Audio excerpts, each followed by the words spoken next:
പുതിയൊരു വീഡിയോയിലേക്ക് സ്വാഗതം.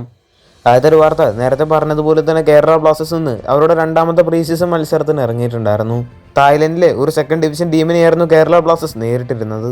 പിന്നെ ഒരു മത്സരത്തിൽ മികച്ചൊരു വിജയം തന്നെ കേരള ബ്ലാസ്റ്റേഴ്സ് കരസ്ഥമാക്കിയിട്ടുണ്ട്. ആദ്യ മത്സരത്തിൽ കേരള ബ്ലാസ്റ്റേഴ്സ് പരാജയപ്പെട്ടെങ്കിലും രണ്ടാമത്തെ മത്സരത്തിൽ 3-1 എന്ന സ്കോറിലാണ് ബ്ലാസ്റ്റേഴ്സ് വിജയിച്ചത്. ബ്ലാസ്റ്റേഴ്സിന് വേണ്ടി എം ഷഹീഫ്, ക്വാമി വെപ്ര, ഇശാൻ പണ്ഡിത എന്നീ താരങ്ങളൊക്കെയാണ് ഗോൾ നേടിയിട്ടുണ്ടായിരുന്നത്.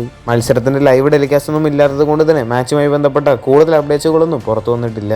അടുത്തൊരു വാർത്ത മോഹൻ ബഗാൻ സൂപ്പർ ജയൻസിന്റെ താരമായിട്ടുള്ള അർമാൻഡോ സാദിഖുവുമായി ബന്ധപ്പെട്ട ഒരു അപ്ഡേറ്റ് ആണ്.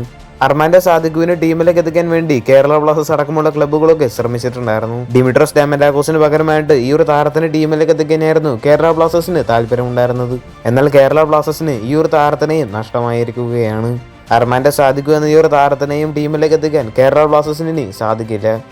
നിലവിൽ മാർക്കസ് മർഗ്ലാവ് അടക്കമുള്ള റിപ്പോർട്ടേഴ്സ് വ്യക്തമാക്കുന്ന അനുസരിച്ച് അർമാൻഡോ സാദിഖുവിനെ ടീമിലേക്ക് എത്തിക്കാൻ ഒരുങ്ങുകയാണ് FC ഗോവ.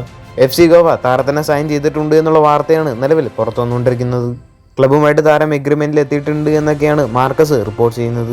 മാത്രമല്ല വരുന്ന 2 ദിവസത്തിനുള്ളിൽ പേപ്പർ വർക്കെല്ലാം കംപ്ലീറ്റ് ആകുമെന്നും മാർക്കസ് വ്യക്തമാക്കുന്നുണ്ട്. അതുകൊണ്ട് തന്നെ അടുത്ത സീസണിൽ അർമാൻഡോ സാദിഖു എന്ന ഈ ഒരു താരം FC ഗോവയ്ക്ക് വേണ്ടിയായിരിക്കും കളിച്ചേക്കുക.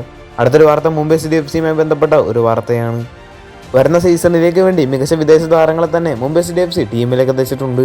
അടുത്ത സീസണിലേക്ക് വേണ്ടിയുള്ള മുംബൈ സിറ്റി FCയുടെ ഓൾമോസ്റ്റ് എല്ലാ വിദേശ സൈനിങ്ങും കംപ്ലീറ്റ് ആയിട്ടുണ്ട്. ഇനി ഒരു വിദേശ സൈനിങ് മാത്രമാണ് ബാക്കിയുള്ളത്. Jiri, Van Neef, Jon Toral, Jeremy Manzorro, Nicolas Karelis എന്നീ പ്ലേയേഴ്സൊക്കെ അടുത്ത സീസണിൽ മുംബൈ സിറ്റി FC ടീമിൽ ഉണ്ടായേക്കും. അടുത്ത സീസണിൽ ശക്തരായുള്ള ടീം തന്നെയായിരിക്കും മുംബൈ സിറ്റി FCയുടേത്. ഈ വീഡിയോയുമായി ബന്ധപ്പെട്ട നിങ്ങളുടെ അഭിപ്രായമൊക്കെ താഴെ ഒന്ന് കമന്റ് ചെയ്യുക. കൂടുതൽ ISLുമായിട്ടും കേരള ബ്ലാസ്റ്റേഴ്സുമായിട്ട് ബന്ധപ്പെട്ട വാർത്തകളൊക്കെ അറിഞ്ഞായിട്ട് ചാനൽ സബ്സ്ക്രൈബ് ചെയ്യുക.